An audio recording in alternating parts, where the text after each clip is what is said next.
Bonjour à tous et félicitations si vous êtes en vie. Une vidéo consacrée au film Lamb, un film islandais de Vladimir Johansson. Je ne connaissais absolument pas. Alors j'ai regardé un petit peu et j'ai vu que il a fait, je crois, 2 films avant, mais que je ne connais pas du tout. Par contre, il a bossé par le passé comme directeur des effets spéciaux sur d'assez gros projets. J'avais vu, il y avait Prometheus, Oblivion, un des Transformers et le Rogue One. Donc ouais, c'est quand même pas rien. Et là, bon, là par contre, c'est vraiment j'allais dire son bébé, lol, mais son film complètement à lui.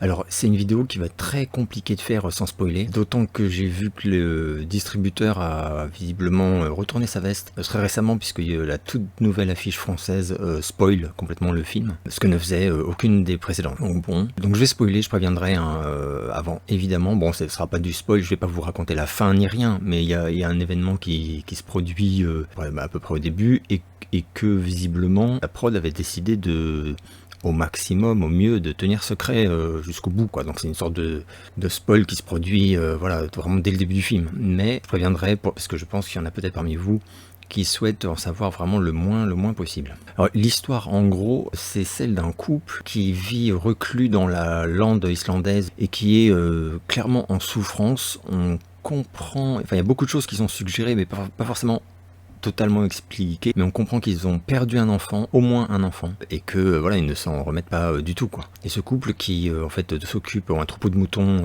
va découvrir un jour, alors qu'ils sont en train d'aider en fait une brebis à mettre bas, un nouveau-né très particulier. Voilà, je ne vais pas spoiler. Au lieu de, et c'est là en fait déjà où le film choisit sa route, c'est-à-dire que ils ne sont ni horrifiés, ni tellement sidérés que ça en fait, et ils vont décider d'élever cette créature comme si c'était leur enfant. Ils vont l'utiliser, enfin c'est mon interprétation, hein, pour oublier leur mal-être dans une sorte d'illusion de bonheur miraculeux, donc complètement, je prends le mot est important, enfin ça rend l'ordre du miracle, mais qui repose donc sur une normalité feinte qu'on sent assez bien. Et d'ailleurs, il y a un moment, il y a très peu d'acteurs, mais il y a la visite du frère qui est un peu nous, enfin un peu le spectateur, enfin auquel on se raccroche, et son regard sur cet enfant est très important, et son évolution également. Donc bref, en gros quand même, tout semble étrangement bien se passer, mais ça va pas durer. Voilà, pour pas spoiler, ça va pas durer évidemment. Alors, c'est un film très spécial, très particulier. Je suis assez surpris en fait parce que globalement il n'a que des éloges, et moi autour de moi tous les gens qui l'ont vu ont l'air de l'avoir vraiment adoré. Alors que moi je me suis dit c'est chaud quand même, enfin c'est assez audacieux quoi, et c'est pas grand public du tout, c'est vraiment un film d'auteur. En fait c'est un film volontairement lent, donc je préfère vraiment prévenir, minimaliste, même contemplatif, et vraiment épuré à l'extrême. C'est presque un film hypnotique, avec des cassures en fait qui sont extrêmement audacieuses et très surprenantes, où le film paraît vraiment flirter par instant avec en toute conscience quoi, avec une forme de ridicule, de ridicule ou de too much quoi. Il y a vraiment des moments où on est perplexe et on sourit, mais on sait pas trop si on doit rire, mais c'est pas un rire, c'est très particulier en fait, voilà, c'est ça, c'est vraiment très particulier. Ça faisait vraiment très longtemps que j'ai pas vu des scènes où je me suis dit c'est chaud quoi, le mec il ose vraiment des trucs. J'en parlerai peut-être un peu plus en spoiler dans 5 minutes. Mais donc il y a vraiment un genre de naïveté qui le frôle volontairement quoi aussi, qui développe, comme pour rendre le spectateur plus vulnérable, ouais, hypnotisé, pour l'affaiblir, être sûr de le mettre vraiment KO avec le final. Le final met KO, c'est clair. Voilà, je peux pas trop en dire davantage. Il y a une ambiance très biblique, enfin voilà, ça fait vraiment penser à certains récits. J'ai vu que le réal s'est inspiré de vieux contes du folklore islandais. Donc voilà, je suis totalement inculte évidemment sur le sujet. Une grosse mention sur Noomi Rapace, enfin qui porte le film, mais totalement, et qui est coproductrice, j'ai vu du projet également. Elle est vraiment très impressionnante. Si elle s'était ratée, le film était raté. Donc là, je vais parler de certains détails et je vais donc spoiler. Donc je vais faire mon petit décompte grotesque que j'aime tant.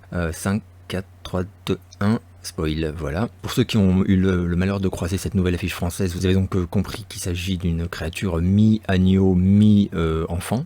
Enfin humain. Voilà, donc en fait juste la tête d'un agneau et sur un corps d'enfant humain. Voilà. Ce qui est étonnant et assez réussi, étonnamment réussi, j'ai envie de dire, c'est que à de très nombreuses reprises, on devrait rire et on le fait pas. C'est filmé de façon très crue, je sais pas si je l'ai dit, donc il n'y a pas de très belles images. Enfin, je vais me faire taper dessus, mais je pense que vous voyez ce que je veux dire. C'est-à-dire qu'il n'y a pas... c'est très cru, c'est très froid, mais c'est volontaire, évidemment. Donc c'est très réaliste. Et donc les scènes notamment de cet enfant à tête d'agneau, les fois où on le voit, et on le voit assez crûment, j'ai envie de dire, il y a un moment où il prend son bain, il y a des scènes, la scène du petit-déj par exemple qui est assez géniale, mais vraiment quoi, qui devrait être malaisante mais qui est assez touchante et assez comique et assez flippante en même temps. Enfin, vraiment c'est un drôle d'ovni ce film. Je pense qu'il y a vraiment des gens qui vont décrocher tout de suite, mais moi j'ai vraiment beaucoup aimé. Et donc il y a ce truc anormal en fait, où on nous impose une normalité, mais à laquelle on ne peut pas croire. Et ça c'est durant presque tout le film, donc jusqu'au final. Je suis en zone spoil, mais j'ai pas envie de parler du final, du final ultime, parce qu'il est vraiment...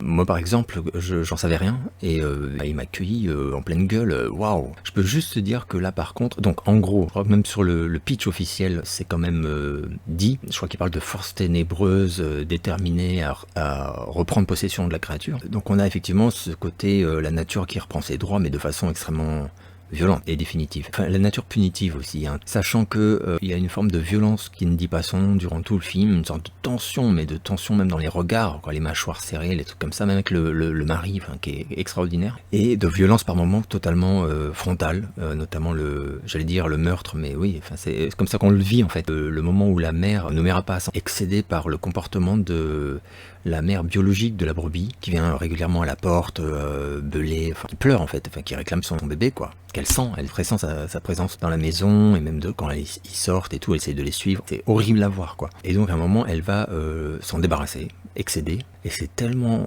violent, on est choqué.